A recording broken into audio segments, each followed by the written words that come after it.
pianissimo, quite personal, without permission, pianissimo, quite personal, without permission, pianissimo, quite personal. Sensitive area has been limited due to a mismatch of access code between your memorable informations. The option of doing nothing is not available in this situation. Cupcakes, apocalypse, talking tokens. Hermolaus Barbarus was scarce in his wits when, upon conference with the spirit, he would demand no other question than the explication of Aristotle's Entelechia. Sir Thomas Browne of the Oracle of Apollo. He is like a man stripped not only of his clothes, but of his skin. Mr. Hume of Monsieur Rousseau. The author's dedication to the reader. Dear Sir or Madam, I have previously sent you a message prior to this particular one, and since I do not get a response, I assumed it is possible that you did not receive the message, as that informed the reason why I have to send it again due to the important nature of the subject matter. Anxiously anticipating your quick response, in line with the above, I remain yours truly, etc.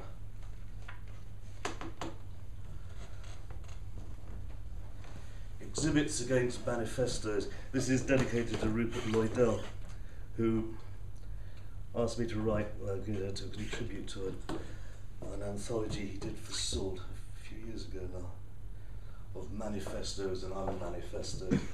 In fact, this is quite an expanded version of what I gave Rupert later. I'll just read parts of it.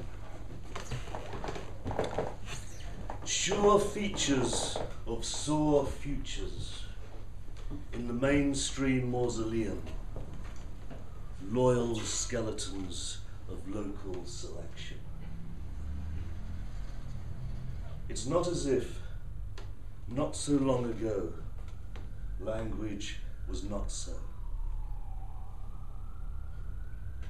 This baboon teaches letters. Tell me, Thoth, what this says about baboons. And what does it say about letters? A morning hymn to a sixfold paranamasic as the sun of a new day. The top line toppling like audacious acid, that's impudence for you. A map of anything, the total description, etc. If this resembles a spick and span ancient accident, you'll soon see its chips and spikes. From this distance, thinking towards you, wrote Oppen, time is recession. It happened in the middle of the 19th century.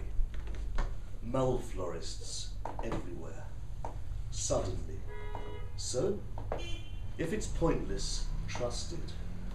Categorists burn faster than cigarettes and are much less missed.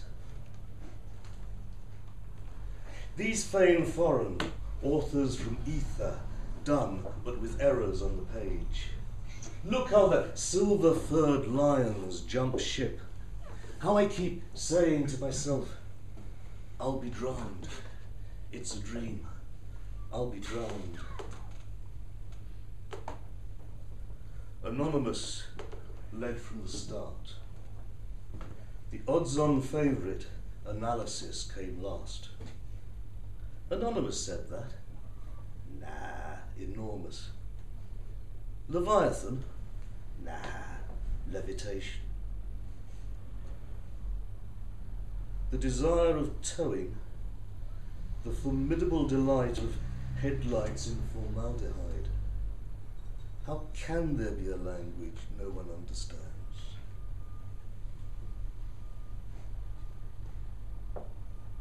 He's listed all the things he only thinks of finally, but there is no natural word order.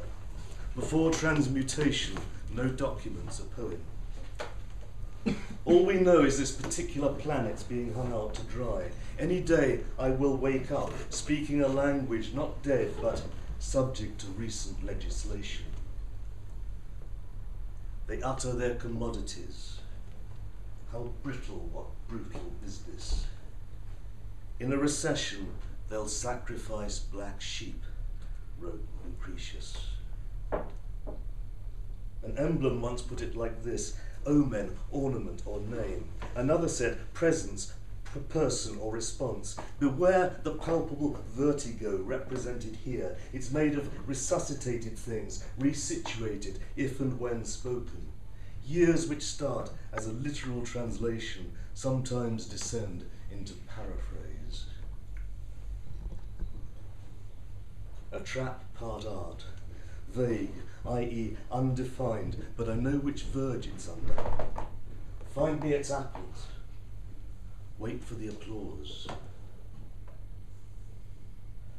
Somewhere behind Exhibit 18, according to the guidebook, there's an Übermensch, or as we say, committee. A lost slab stole a goose to be as absolute a stab to so salute, and some of them of understanding shall fall to try them and to purge and to make them white. Good morning. You're listening to Cogito Live again. And last night, a thief stole what wasn't worth stealing for quite the wrong reason again. As for insurance, she says, hello, I'm Chloe. Ah, Chloe, I just wanted to tell you, therefore I am. New Year Mermaid 1590, from a letter by Robert Southall. On the west coast, a woman formed like a fish from the waist downwards, or a fish like a woman from the waist up, rose from the sea, and sitting on a rock sang so sweetly as to ravish all the thousands who flocked to behold her. Eventually, some of the spectators loosed off a shot which wounded the singer, and with a loud and very piteous wail, she dived from the rock and was seen no more. Do take a seat.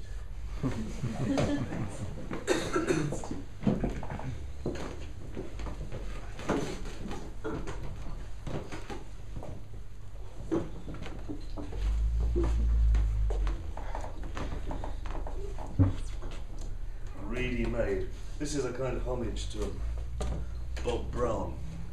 Some of you know, I'm sure, he was an American poet, very active in Paris in the 1920s and 30s. And among other things, Brown made these reading machines, which he called readies.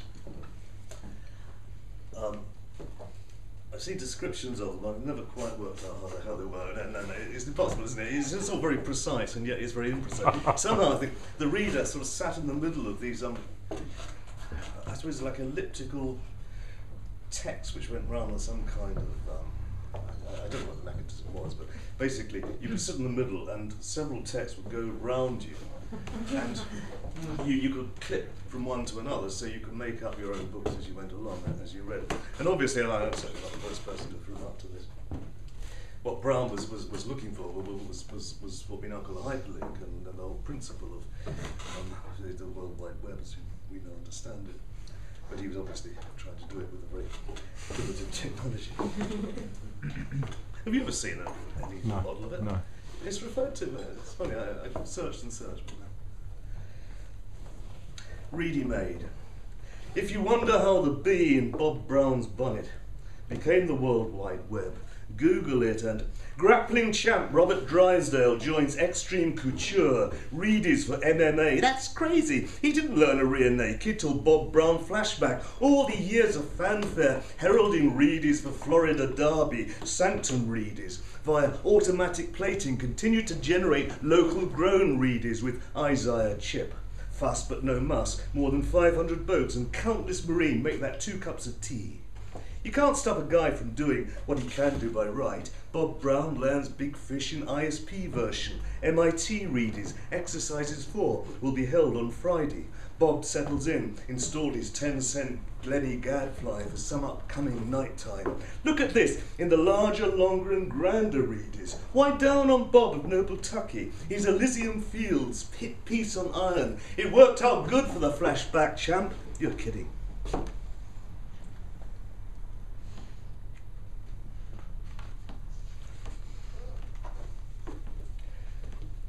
Interactive. As if puns of glass when they repose or repose suit purse or purpose, as if puns of glass when a fine suspension between commerce and coercion, a fine suspicion between commerce and suspension and coercion between, as if puns of glass press green and the helicopters buzz around sky and screen, commerce and coercion between, press red and held captives repose or repose, as if puns of glass when they press without purpose and a fine suspension dates the song by a slight intonation precisely.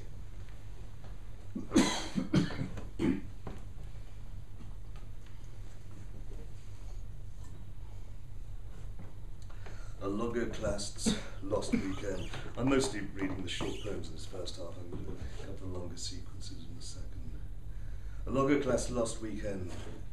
A live ideal dead vade mecum or linger singer. Disappointments, only one of the reasons to feel discouraged. He wrote against, that is, he opposed both manner and matter and expressed as much in the margin. Another showed adequate charisma, but it was, after all, October. Just as limousines to limestone are but vacuums to a beach, the wide sum denoting misprinted wisdom is less roused than rousseaued. Just as also, and without less love, his dearest said, your prodigious knowledge of books is incidental.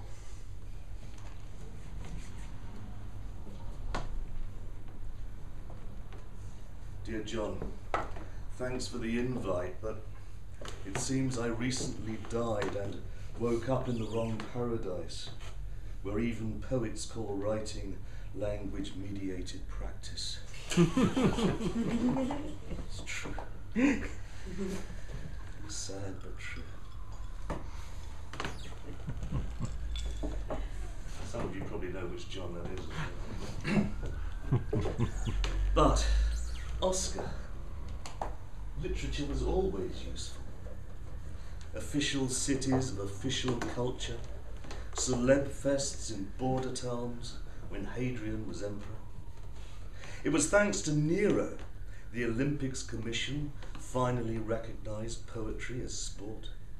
You see what tyrants can do and how they like a competition. Another one had Homer's works written up or down, but I grant you, around the same time, Dionysus, who was never exactly useful, headed back to the hills and stayed there.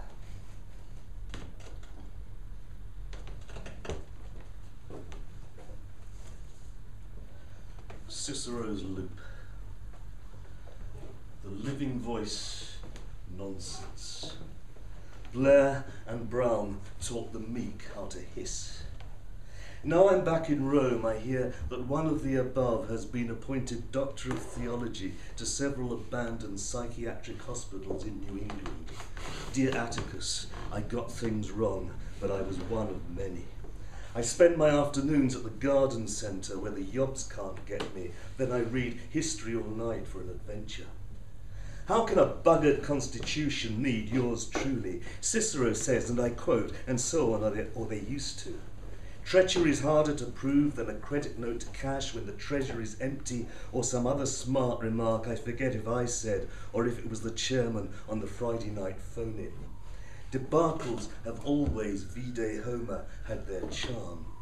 Trust is the opposite of dread, as a basis for polity allowed too much to those who never wondered why the either-or didn't query who owed what to whom.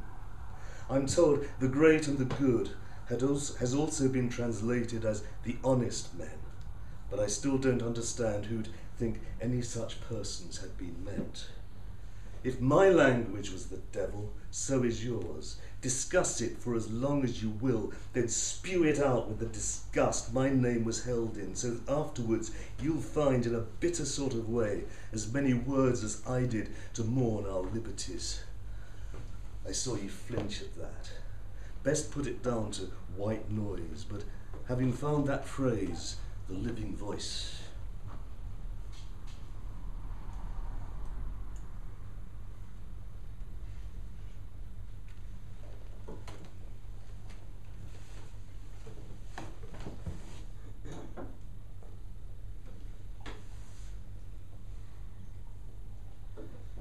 the voyage of the lizard.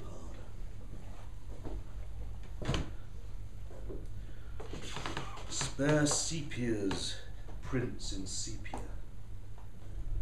Saints' farts collected by Mr. Beddoes. For Gingulf, read Fandigo and vice versa. Decimal code exactly, query seeded. Unordinary, scratted, serrated. Sylvan salvage, galvanized saliva, wraps round raptor in his right lure. Mr. Blemyer saw a burnt-arse elf, tail up and starkers. Reminds him of a picture of Our Lady he saw years ago, somewhere off the Edgware Road. So what about the croco dogs? And whatever became of the lost works of Herodotus they unearthed in Guyana? Baffled in filths unmapped, where a quip of a quarrel started a fight, if it was a monster with cucumbers for horns, before it was scalped and scalloped, or after.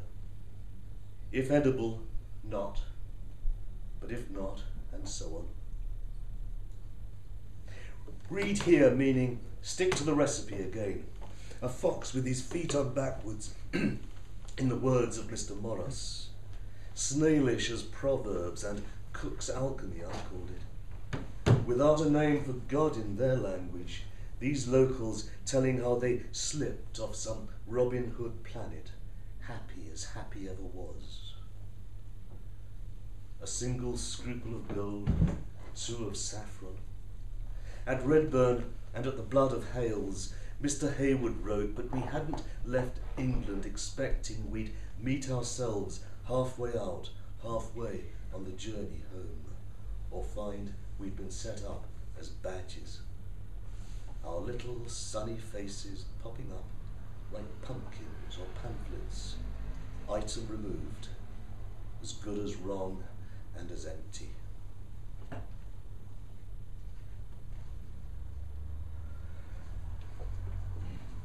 Right, last one for this half. A New Year Letter 2010, in memory of Jonathan Williams and for David Anoon. The reason for that dedication is that I was starting to write this, I didn't get into any sort of form, and I read an article by David, I think it was in Jacket, about Jonathan Williams' 4-word line poems, metaphors. And I'd never really thought about them very much before, and I thought, well, maybe it would work for this particular thing, and so I tried it, and this is how it came out. Polite sergeants in the private and public ruins of, if I've read this correctly, the Western mind, which in 1/4 of parlance means the 19th century English novel, although apart from a plain clothes with a walk-on roll, there's not a single policeman in Armadale. Some sentences are born without verbs, just as certain paragraphs are poison. It's not as if Alistair Campbell is anything anyone would call a character. It's distressing, but needs be said. There are sentences which defy contradiction by virtue of their length, and therefore the decade just ended with its sullen intonation did lack suspense. How do people get 'em? So easily misheard on New Year's Eve as Happy Armageddon. Nice and deft defiance, a pen relish to replenish, scour the sources for succour, tell the public inquiry it's an anagram quicker to resolve than black ice. Or there again relinquish all claims to everything except a consistency mainly of style which defines most news, as it's said in a contiguous quarter of parlance breaks. Exactly what it breaks on is a branch of metaphysics, but at least be thankful 2 quarters make a half. Try comparing the ways Philip Marlowe and Miss Marple deal with the police, but don't forget Sergeant Cuff, melancholy as an investment manager at HSBC. Imagine him played by Humphrey Bogart, repeated every Christmas day, but remember that in the private and public, etc., imagination is always the prime suspect. Some nights, around the time the black ice melts, you can't tell the noise wind and owls make, one from the other.